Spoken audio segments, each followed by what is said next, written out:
Champagne Gully is a picnic area and a freedom camp that allows campers to stay for one night. I accidentally stayed 2 nights as I didn't realise they'd changed the limit to just one night. They do random patrols and fine people though, so be aware the limit is just one night. The address is 930 Cromwell Clyde Road, which is State Highway 8. It's located 18 kilometres from Cromwell and 16 kilometres from Alexandra. Both towns have dump stations for RVs. You will hear the noise from cars and trucks travelling along State Highway 8, but the road noise wasn't too bad at night. The road is high up on this bank, which helps. I always use earplugs in parks like this.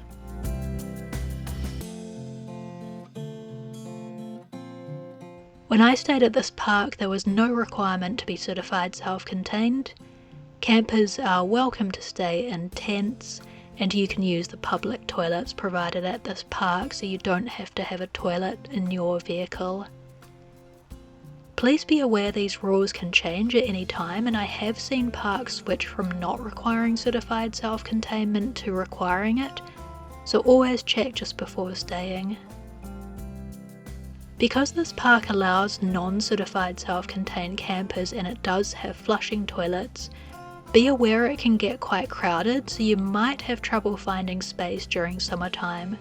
Do ensure you arrive by early afternoon so you don't miss out on a spot here. And always have a backup location planned in case it is too crowded when you get here. You'll notice this toilet block is identical to the ones at the Loburn Harbour Freedom Camp and the Bendigo Freedom Camp. The only difference is the addition of the outside sinks. These parks are all managed by Land Information New Zealand, which is why the toilet blocks all look the same. These 2 large sinks are provided so you can wash your dishes and fill up water containers.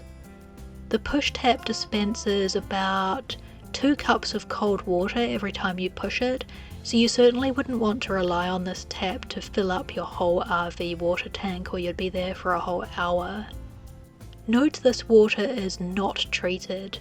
Because it is not potable water, you must boil it first before drinking it or brushing your teeth with it.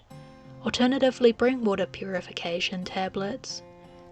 Never clean your teeth at the sink as the water isn't treated, and it's unhygienic for others if you spit toothpaste in the sink. That's gross. I never do my dishes straight in these sinks as there are bits of food here from the previous users.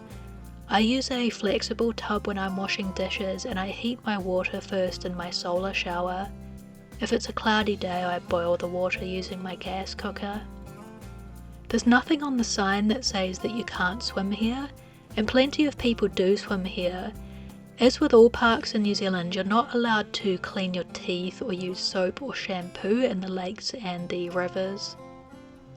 If you do wash your hair or clean your teeth, you need to collect water in a container and then tip the used water away on the grassy bank near the road so it doesn't wash back into the lake.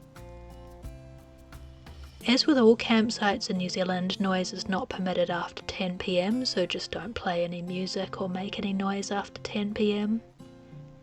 The spot is used for sport fishing, so if you are swimming, just be a little bit careful to stay away from people who are fishing for your own safety.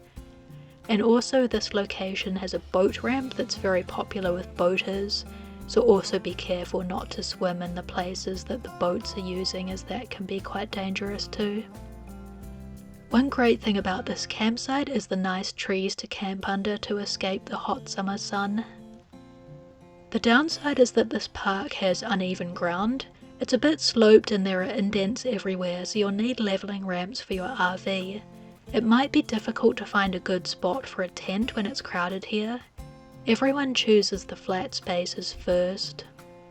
My wireless internet speed was very slow out here because there are hills everywhere blocking the nearest tower signal.